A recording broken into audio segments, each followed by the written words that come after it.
Question क्या है, बुद्धि का तरल मोज़ेक मॉडल किसने दिया था? तो किसने दिया था? कैटल ने दिया था।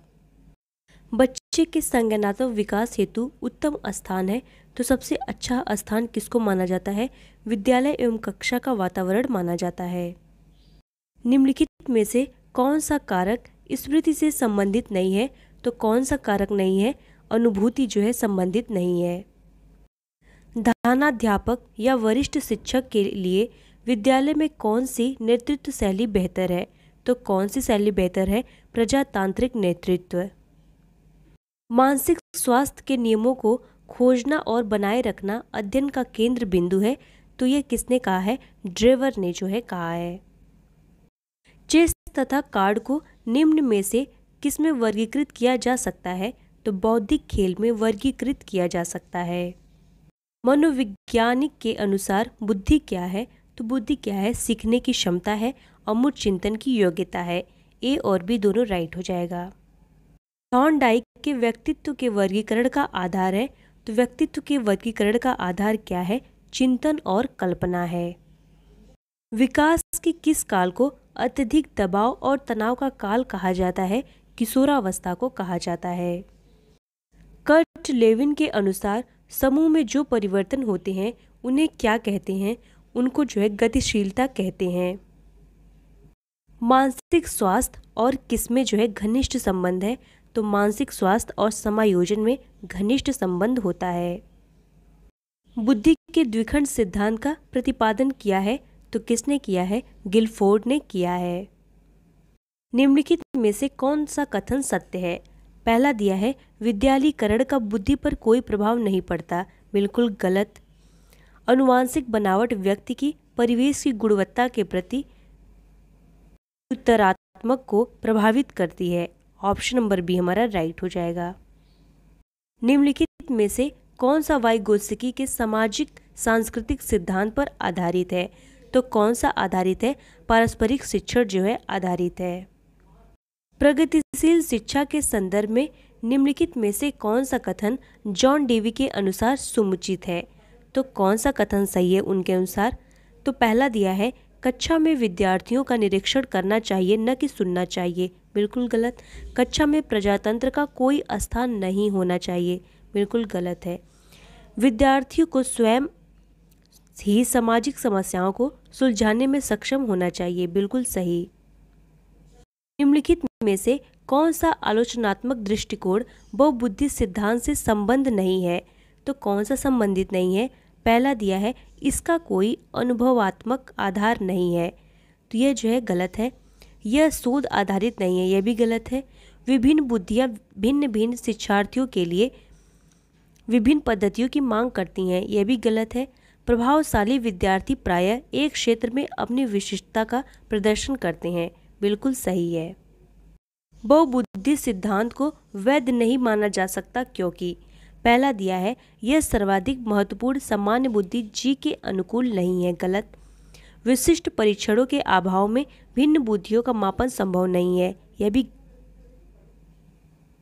नंबर बी हमारा राइट हो जाएगा। निम्नलिखित में से कौन सा एक अन्य विकल्पों से संबंधित नहीं है? तो कौन सा संबंधित नहीं है? पहला दिया है, स्व आकलन के कौशल को प्रतिमानित करना। ऑप्शन नंबर ए राइट हो जाएगा। संज्ञानात्मक विकास निम्न में से किसके द्वारा समर्थित होता है? तो किसके द्वारा समर्थित होता है? पहला दिया है, जितना संभव हो उतनी आवृत्ति से संगत और सुनियोजित परीक्षाओं का आयोजन करना। नहीं। उन गतिविधियों को प्रस्तुत करना जो पारस्परिक सिद्धांतों को सुदृढ़ बनाना। ये भी नहीं है। एक समृद्धि और विविधतापूर्ण वातावरण उपलब्ध कराना। ऑप्शन नंबर सी हमारा राइट हो जाएगा। यदि एक विद्यार्थी विद्यालय में लगातार निरंतर श्रेणी प्राप्त करता है तो उसके अभिभावक को उसकी सहायता हेतु परामर्श दिया जा सकता है कि पहला दिया है, घर पर उसको परिश्रम पूर्वक कार्य करने पर बल दें। गलत।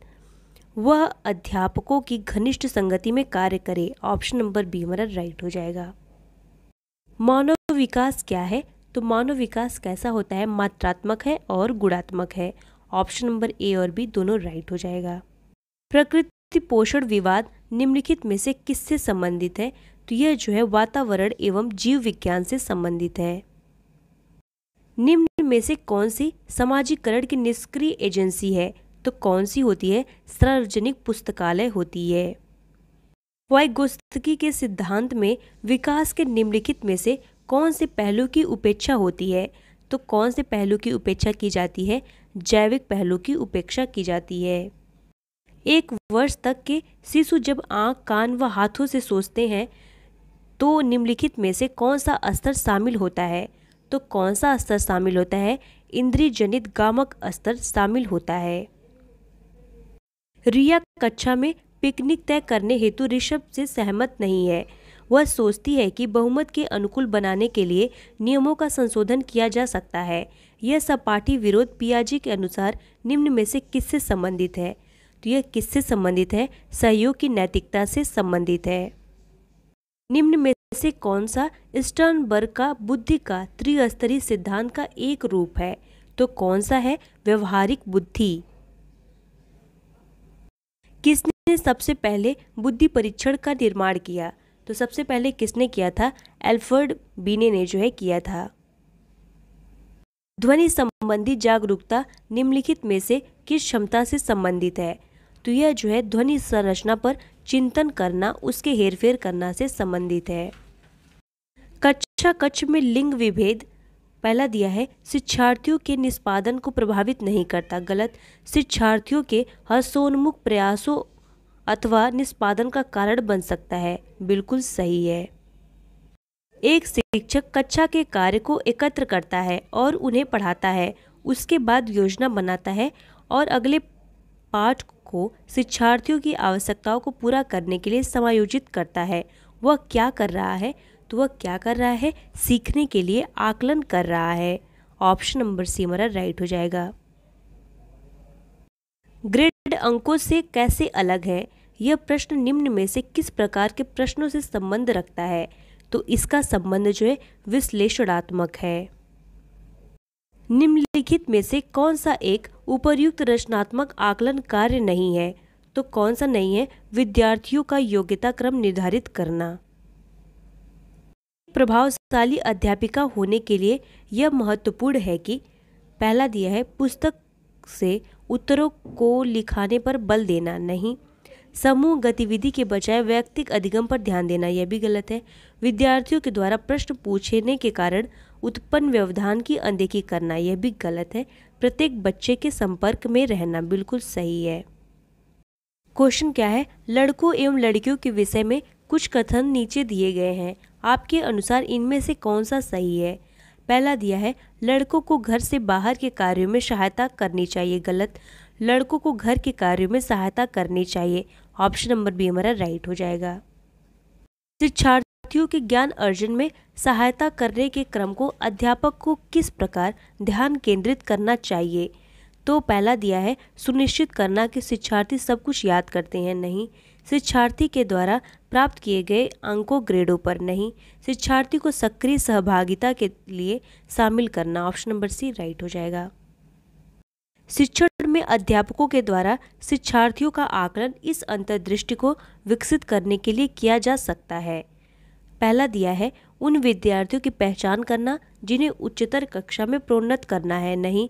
उन विद्यार्थियों को प्रोन्नत न करना जो विद्यालय के स्तर के अनुकूलित नहीं है। यह भी गलत है। शिक्षार्थियों की आवश्यकता के अनुसार शिक्षण उपागम में परिवर्तन करना। बिल्कुल सही है। बच्चों को शाब्दिक या गैर शाब्दिक दंड देने का परिणाम होता है, तो इसका परिणाम क्या होता है? उनके स्वयं के प्रति अवधारणा को नष्ट करना। ऑप्शन नंबर डी हमारा राइट हो जाएगा। निम्नलिखित में से कौन प्रारंभिक बाल्यावस्था अवधि के दौरान उन भूमिकाओं एवं व्यवहारों के बारे में जानकारी प्रदान करते हैं जो एक समूह में स्वीकार्य हैं? तो कौन सा ऑप्शन सही हो जाएगा? माता पिता एवं भाई बहन। निम्नलिखित में से कौन सा आयु समूह परवर्ती बाल्यावस्था श्रेणी के अंतर्गत आता है? तो 6 से 11 वर्ष। अजय तर्क देता है कि भाषा विकास व्यक्ति की नैसर्गिक प्रवृत्ति से प्रभावित होता है, जबकि सोनाली महसूस करती है कि यह परिवेश से प्रभावित होता है। अजय और सोनाली के बीच यह चर्चा किस विषय में है? तो यह चर्चा जो है प्रकृति तथा पालन पोषण का पर वाद विवाद पर है।